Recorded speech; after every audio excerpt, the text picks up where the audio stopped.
Many Kansans struggle to get affordable health care, and now people are working to change this. I'm Bronte Sorotsky with One Parsons Family and why they're speaking up to expand Medicaid. Washington is breathing a sigh of relief after lawmakers make a deal to raise the nation's debt limit. I'm Mark Meredith in Washington. I'll tell you why it's only a temporary fix coming up. The 4 states' most watched news starts now. Thank you for joining us tonight. I'm Jordan Abbey. With Missouri recently beginning their Medicaid expansion, those still needing coverage in nearby states like Kansas are looking to close what's being called the coverage gap. KOAM's Bronte Sorotsky spoke with the Parsons family struggling to find coverage, also a policy expert who explains what closing this gap could mean for uninsured Kansans. Michael Priesmeyer has multiple disabilities such as severe ADHD and low IQ. Despite this, he doesn't qualify for Social Security Disability Insurance, ADA, or Kansas Medicaid, leaving him without coverage. It's like a slap in the face. You know, it's just been, it's not been a very good experience. But then we can't get the medicine because we can't get a medical card. We can't get a medical card because he doesn't qualify for either Social Security Disability then he doesn't qualify for the ADA. Now, he and his adopted mother are speaking out to ask Kansas legislators to expand Medicaid. There's more people than just Michael out there in this vicious circle. This circle is something senior policy analyst at the Center on Budget and Policy Priorities says is known as the coverage gap. So people in the coverage gap, they're making too much money to get Medicaid, but also not enough money to go onto healthcare.gov, the marketplace option. They're not able to get subsidies on the marketplace because as originally envisioned through the Affordable Care Act, people were going to be getting Medicaid coverage. But again, those states that decided not to expand Medicaid don't have that option. Kansas is now one of 12 states. Right now, state GOP lawmakers are opposed to the expansion due to the price, and there is no current action being taken to expand. But in neighboring states like Missouri, Medicaid expansion has already started, which is why Michael and Vicky say they're speaking out to demand action in Kansas. It's hard enough for me to deal with this stuff without medication, so I know the feeling now because I'm going through it. I just don't want someone like me going through the same thing. In Parsons, Bronte Sorotsky, KOAM News. According to the Center on Budget and Policy Priorities, nearly a quarter of non-elderly adult Medicaid enrollees had a disability and still did not qualify for Medicaid through SSI. Doug Heddy joining us now. Firstly, the forecast. Nice sunny day today. Yeah, it actually turned out to be a pretty good day for most of us. Temperatures near 80 for a high, average high at 72, so a few notches above where we should be for this time of the year. This evening, we've had clusters of thunderstorms kind of lifting northeast across southeastern Kansas and right along the state line of Missouri and Kansas at this point in time. A lot of thunder, a lot of lightning. Some of these have been a little bit stronger. I have one severe thunderstorm warning out of these earlier this evening, but all the big time action is out to the west across western Kansas down through Oklahoma, and it's this that is going to head toward us later on tonight. So we're going to chat about that all coming up here in just a bit. All right, Doug, thanks so much. Many residents in Carterville, Missouri showed up to tonight's city council meeting to voice their issues with the city's handling of its water system. Residents say the water system has serious problems that aren't being addressed by the city. Missouri American Water has offered to buy and renovate the system, but according to residents there, each time a representative has shown up at a council meeting, MOAM officials have been blocked by the council. Some residents are frustrated that council won't even discuss the proposal. I think if they were to listen to Matt, they would have a completely different opinion on what way this city can go. We could have Carterville is a good city, but if we bring in a water company that is willing to invest into our city, this city can be even greater. Another resident we spoke with was against selling the system because they were worried prices would go up if it was sold to a company.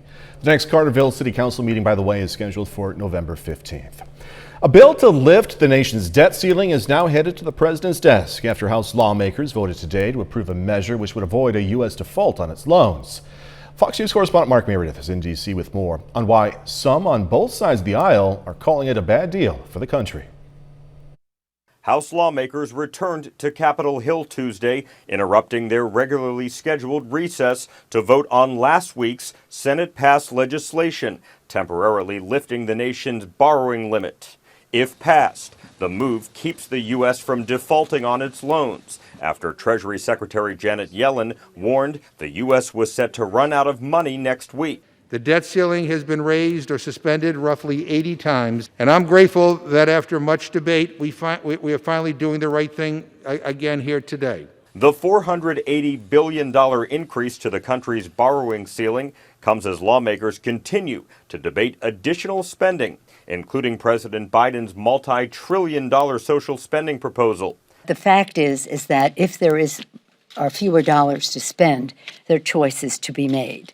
But Democrats are not in agreement over what to eliminate. On Twitter, New York Congresswoman Alexandria Ocasio-Cortez urged Democratic leaders not to slash funding for immigration and low-income areas, saying, quote, "We can't negotiate the reconciliation bill down to nothing." This as House Minority Leader Kevin McCarthy warned that, like a credit card, the United States is maxed out. Instead of finding a way to pay the credit card off, all they think should do is, you shouldn't limit how much I can spend. Tuesday's House vote only delays the debt ceiling debate until early December. In Washington, David Spunt, Fox News. Despite a mandate from their commander-in-chief, hundreds of thousands of U.S. troops have yet to follow orders and are not fully vaccinated against COVID-19. Active duty Navy and Marine Corps members have until November 28th to be fully vaccinated. Other branches like the Air Force have deadlines that come sooner. The Air Force reportedly has 60,000 members that have not yet been fully vaccinated, with 3 weeks until the deadline. President Biden announced a mandate for federal workers to be vaccinated back in July. Both Moderna and Johnson & Johnson released previews of their boosted data ahead of a key FDA meeting on Thursday. Fox News Chief Washington correspondent Mike Emanuel has more now from Washington. Federal health officials are gearing up to consider 2 new booster shots this week. The FDA indicating it's likely to give authorization for a 3rd Moderna dose and a 2nd dose of Johnson & Johnson's vaccine at a meeting starting Thursday. In a preview of its presentation, Moderna claims a booster given after 6 months can restore antibody levels and reduce the number of breakthrough cases. And the additional doses are needed due to the transmissibility of the Delta variant. It's similar to what Johnson & Johnson plans to tell the feds, but neither company can answer a key question: how long the boosters will remain effective. That's the rub. You know, how long does this immunity last? How substantial is it? It varies from person to person, but it's definitely a player in the game here. Meanwhile, the investigation into the origin of COVID-19 is heating up, with Chinese officials denying the World Health Organization access to bat caves and other wildlife areas. And a new report alleges wet markets in Wuhan were banned from selling live animals just days before Beijing announced the emergence of the outbreak. Congressional Republicans now pushing for the White House to confront China and move the investigation forward. They won't hold China accountable. They won't even have a hearing in Congress on where this virus originated, even though all the evidence points to the lab in Wuhan. A congressional Republican report released back in August claims the evidence shows COVID-19 was accidentally released from a Chinese lab in 2019. In Washington, Mike Emanuel, Fox News. KOAM News at 9 on Fox 14 takes this time now to honor another 4-state hero. Leonard Dean served in the U.S. Army from 1967 to 1970. The Neosho, Missouri native was stationed in Vietnam, also Japan. And we are proud to thank and salute Leonard Dean, he's tonight's 4-state hero. Doug Heddy's up next with a complete look at the forecast. And later, today is the unofficial start of the MIAA basketball season. Going to have a look at the league's preseason coaches polls in sports.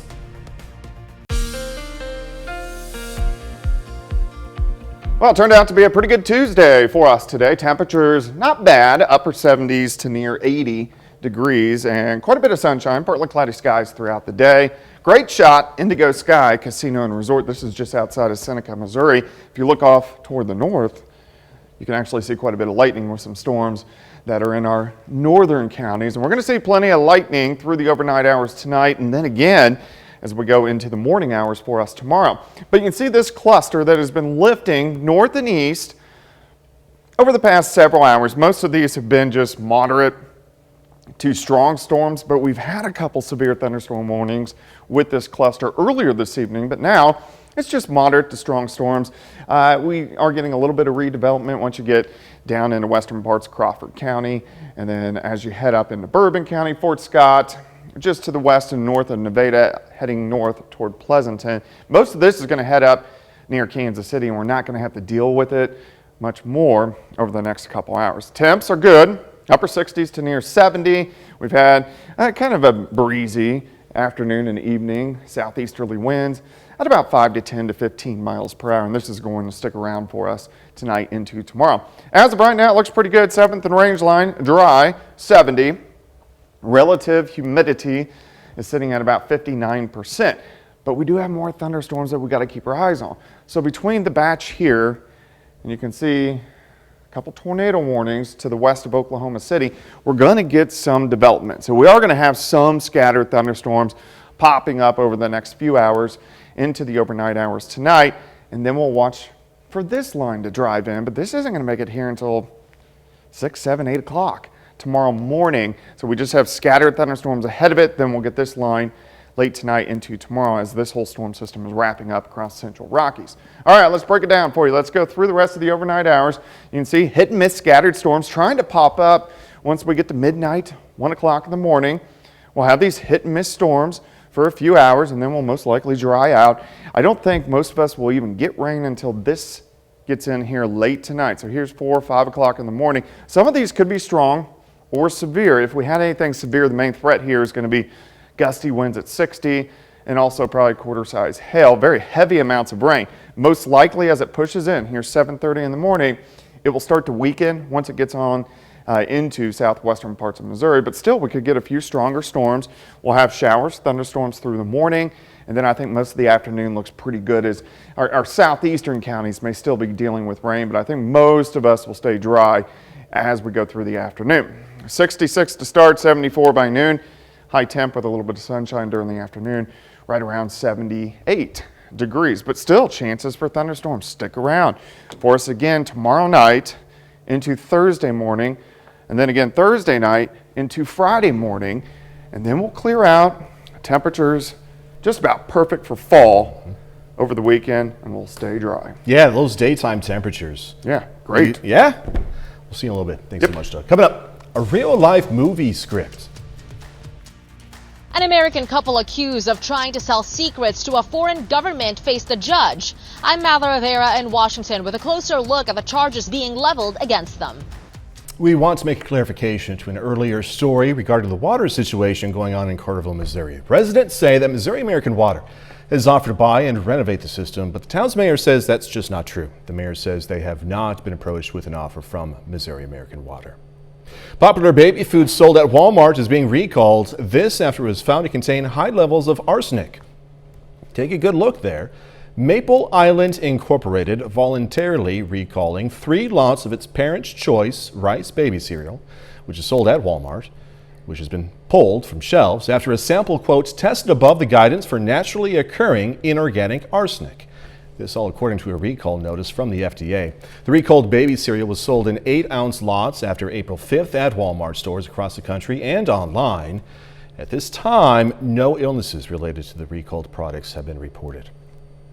Suburban Maryland couple accused of trying to sell secrets about American nuclear submarines face judge today. Authorities say Jonathan Tubby, a Navy engineer, and his wife share the sensitive information and material using unusual methods like hiding the data inside peanut butter sandwiches and chewing gum packages. Investigators got to them early thanks to the help of a foreign government. Fox's Madeline Rivera has more information now from D.C. Questions remain as to what motivated Jonathan and Diana Tebby to allegedly sell secret data about nuclear-powered submarines to someone whom they thought represented a foreign country. The two attended a quick hearing at a federal court in West Virginia Tuesday, appearing separately in shackles and orange prison uniforms. They're facing espionage-related charges that could carry a maximum penalty of life in prison, shocking their Annapolis, Maryland neighbors. We all feel sorry for their kids.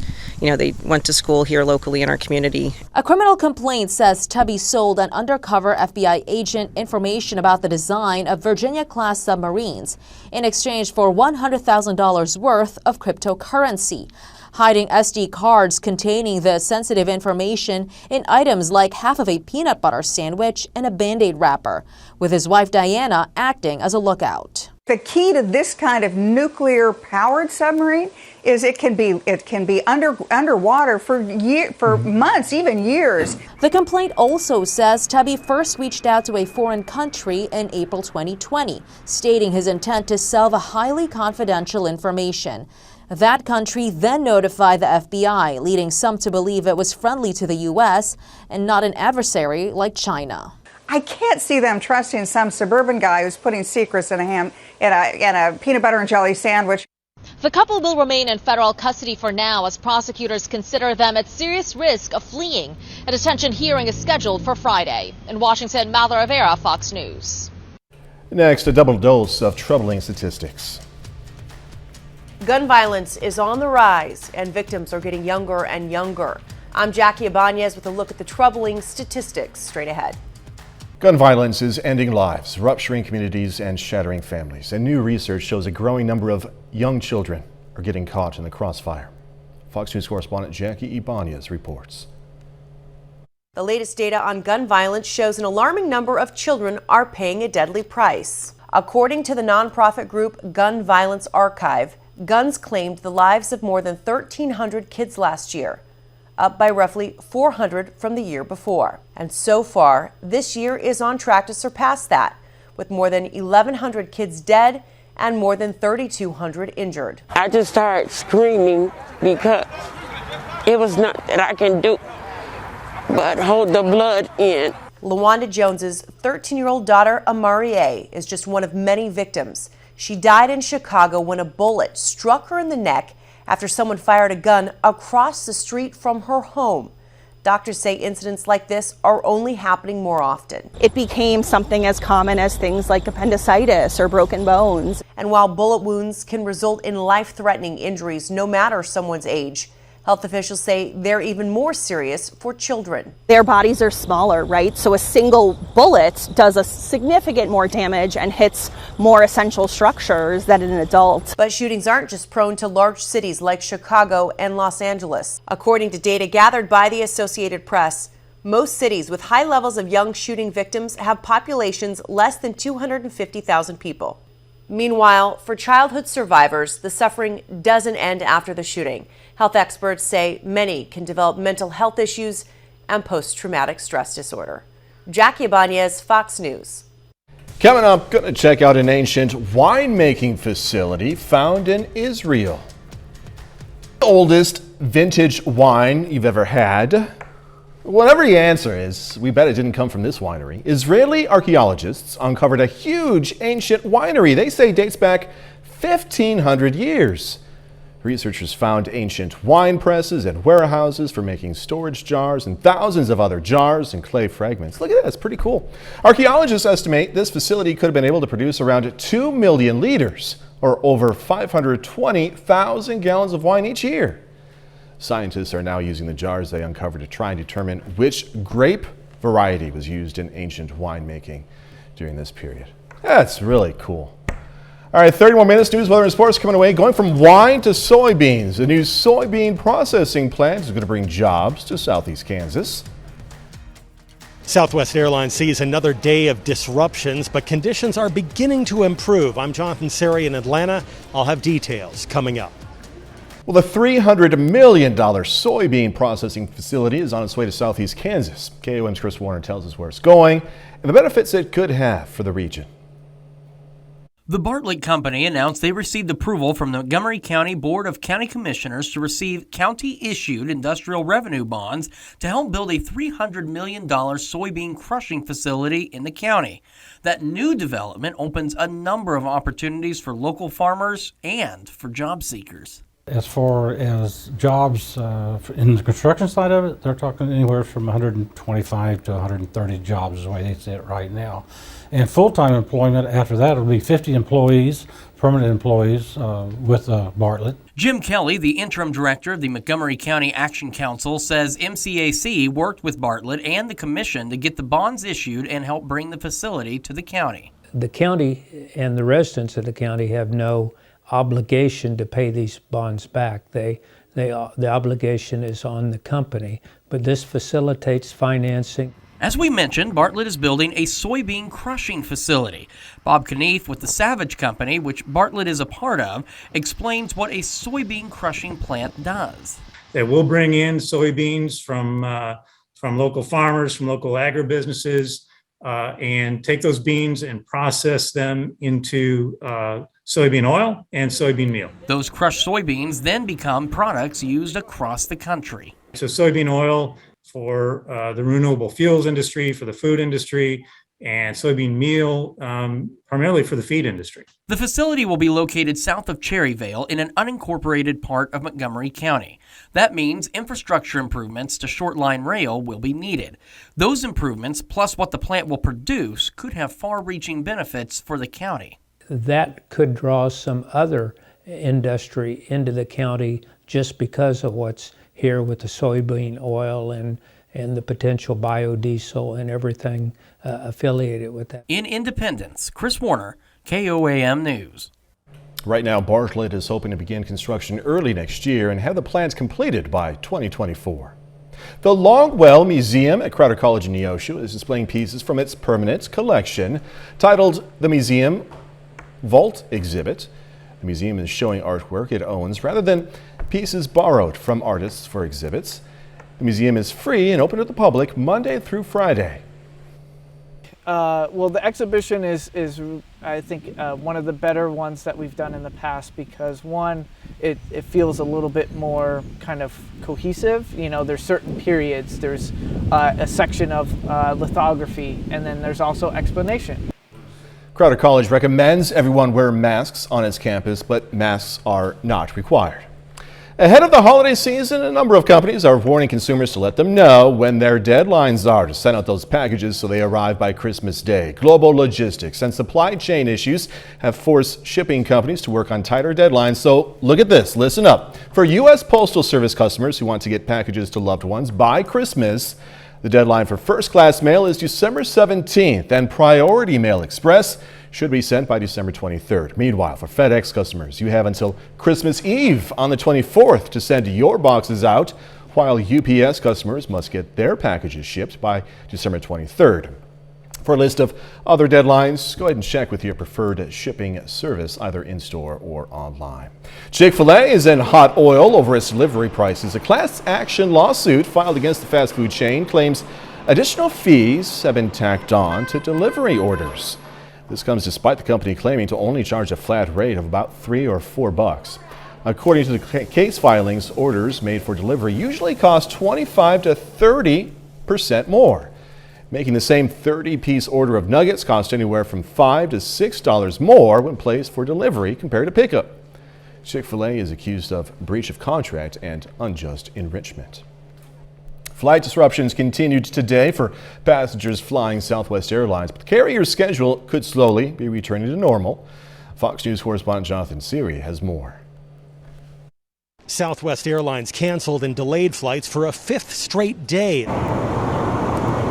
But the carrier tells Fox Business service is improving. Today, Southwest canceled roughly 2% of its schedule. On Sunday alone, nearly 30% of the schedule was canceled, leaving many passengers stranded. When we woke up, our flight that was supposed to be at 3 got pushed back to 12 in the afternoon, then it got pushed back to 5 in the afternoon again, all within the same day. Southwest has blamed the disruption on weather challenges and air traffic control issues, which put flight crews out of place. The Airline and Pilots Union deny reports it's due to a sick-out over the carrier's COVID-19 vaccine mandate. The delays occurred shortly after the union tried to temporarily block the new mandate. What we're seeing is failures of internal processes as well as as IT issues that don't support the size that the operation has become. Southwest struggled with delays over the summer, leading to a scaled-back fall schedule. From early October through November 5th, Southwest is trimming around 160 flights per day. Travel experts say after months of pandemic-related staffing shortages,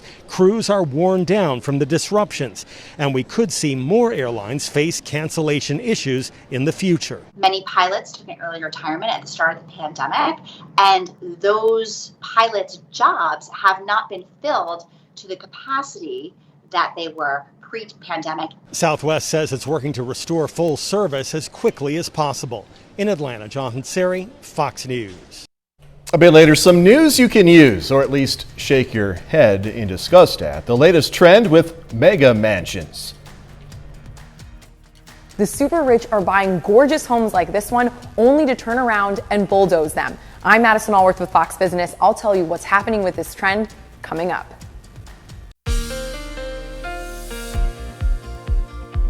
Well, of course, a pretty nice day for us today. Partly sunny skies, temperatures great as we went upper 70s to near 80. And most of us have been dry. We have had some scattered thunderstorms on the Kansas side and then moving into southwestern Missouri, but 70% of us have stayed dry throughout the evening hours. Nice shot, Indigo Sky Casino and Resort. All right, here's those thunderstorms. You can see them kind of lifting through southeastern Kansas, now north of Nevada.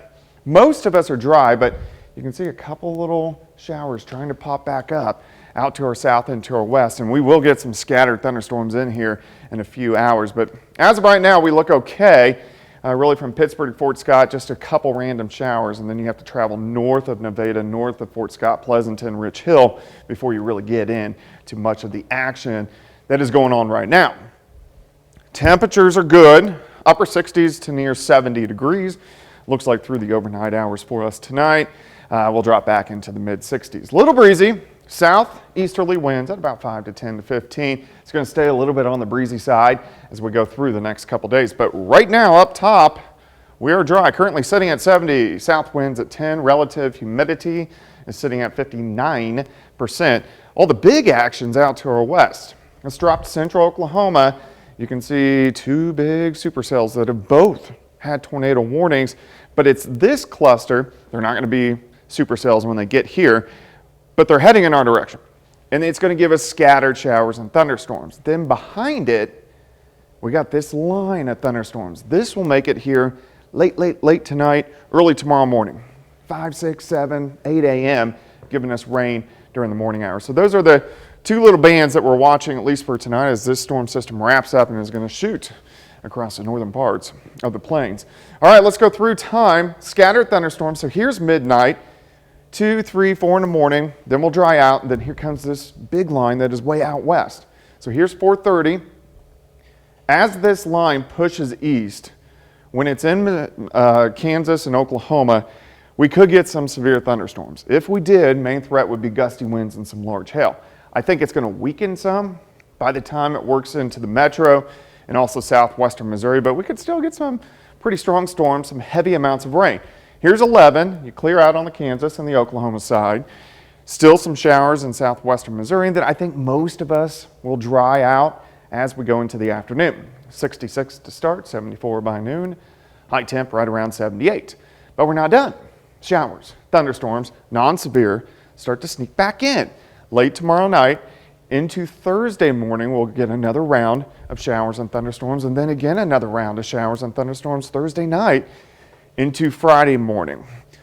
Temps in the 70s the next 2 days, cooler Friday. The weekend looks phenomenal. 68, sunny, Saturday 75 on Sunday. For the time being, NOA keeps your job interesting. Yeah, right? It does. It's not boring. No. Doug Eddy, thank you. Yep. All right, coming up in sports, the Chanute Blue Comets are on a 5-game winning streak on the football field. Going to hear from the team. Plus, it's rivalry night, part 2 for Pitt State and Missouri Southern volleyball. Jacob Leonard has that and more next. Tonight is rivalry night part 2 for Pitt State and Missouri Southern volleyball. The Gorillas and Lions meet in Pittsburgh this evening for their second and final time in the regular season. Pittsburgh State aims for the season sweep over Southern after winning in Joplin earlier this year. Hope White She's athletic, all right? Gets the kill there for Pitt State. And the set point, Kayla Nigenfine there for the big block. Gorillas take the first set 25-14. The second set, Pitt State continues to roll. Meg Otten flies in. She finishes with a team-high 13 kills. Kate Bandry later in the second set gets a kill of her own. Gorillas win set 2 25-13. Now set 3.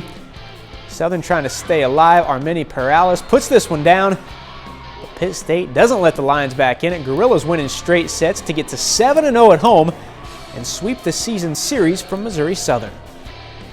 Last year was an off year for everyone, and we weren't beating the teams that we felt that we necessarily should. And so to come out and, both times that we play them, win, it feels really good. I think at home, it's great. This is what we needed to do. We need to take kind of care of business, and I think that any time that we can win in 3, we'll take it. Well, today is the unofficial start of the MIAA basketball season, with the league holding its annual media day in Kansas City. Both the Pittsburgh State and Missouri Southern men's and women's teams made the trip north today. Now on the women's side, here's a look at the MIAA preseason coaches poll released today.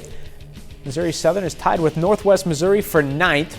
Pittsburgh State, a couple spots ahead in the poll at number 7. Now the Gorillas brought in a nice group of freshmen and transfer players. They also have 3 starters back, including guards Tristan Gegg and Sydney Crane, who will lead this team in the winter.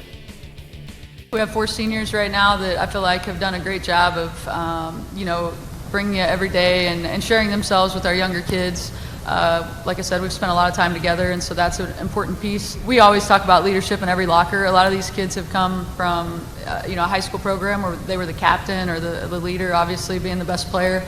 And so I feel like we've added some pieces from freshmen to juniors that we've brought in. This is what the men's coaches poll looks like. Pittsburgh State picked to finish 8th. The Missouri Southern men picked to finish 4th. Now the Lions are in pretty good shape. They got 4 starters back from a team that went 13-10 a year ago. The one starter they did lose was a big one though, with Cam Martin graduating and heading to KU. Now they'll need some of those returners to step up, with the 2-time first-team All-American no longer in the building.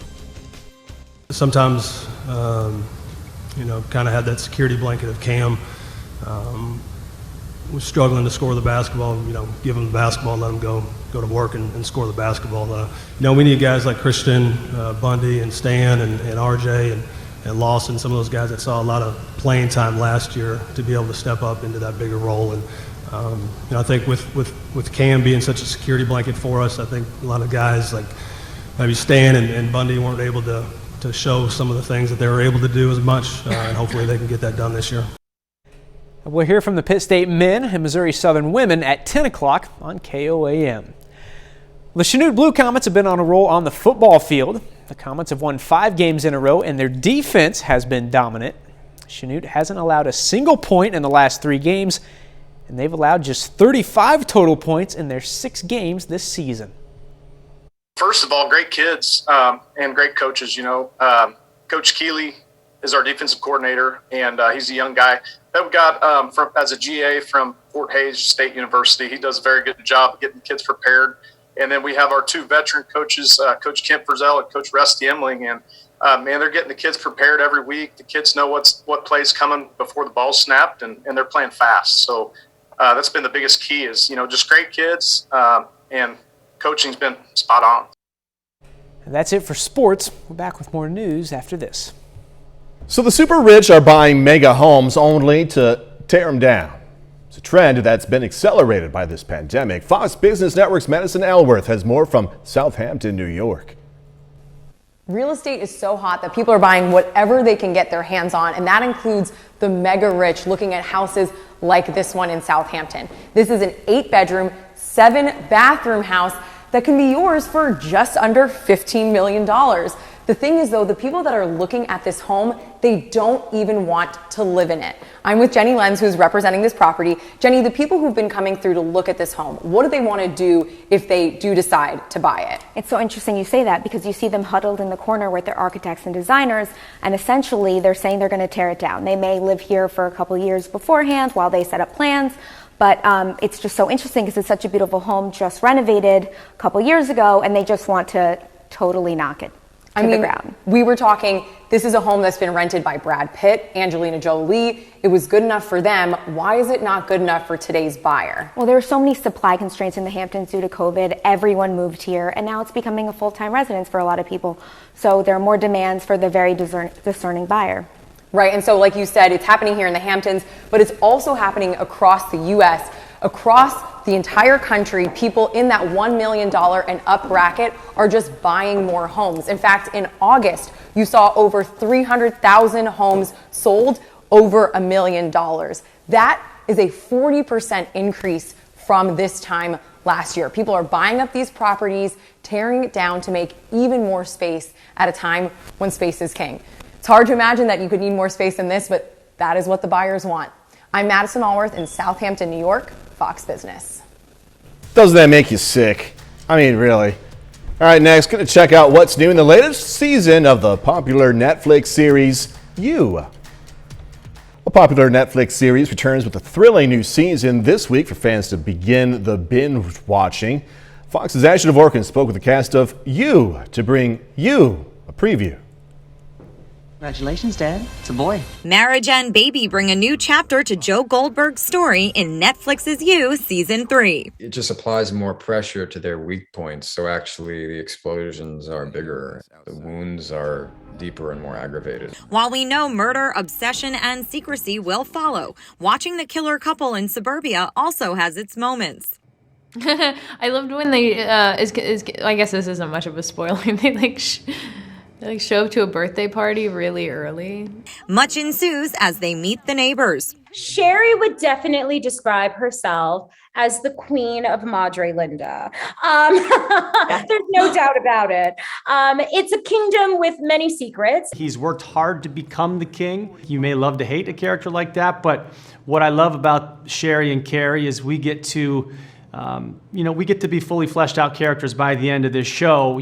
And 3 seasons in, Penn Badgley shares his way of escaping the intensity of revisiting Joe. I didn't get a lot of sleep that season, but I would spend mornings with my newborn and even my stepson, who was going to school on Eastern time in the Pacific on Zoom, and just privately, to be honest, like 2 tools that I use all the time, like in my trailer and when I'm at home and when it's like tough. It's just prayer and meditation is really invaluable with a very invisible task like acting and inhabiting someone like Joe. Till death do us part. You moves in on Netflix October 15th. In Hollywood, Ashley Dvorkin, Fox News. And that's our time for tonight. Thanks for joining us. Going to leave you with a video of the Northern Lights over Canada. Be safe. Do this all again tomorrow. See you then.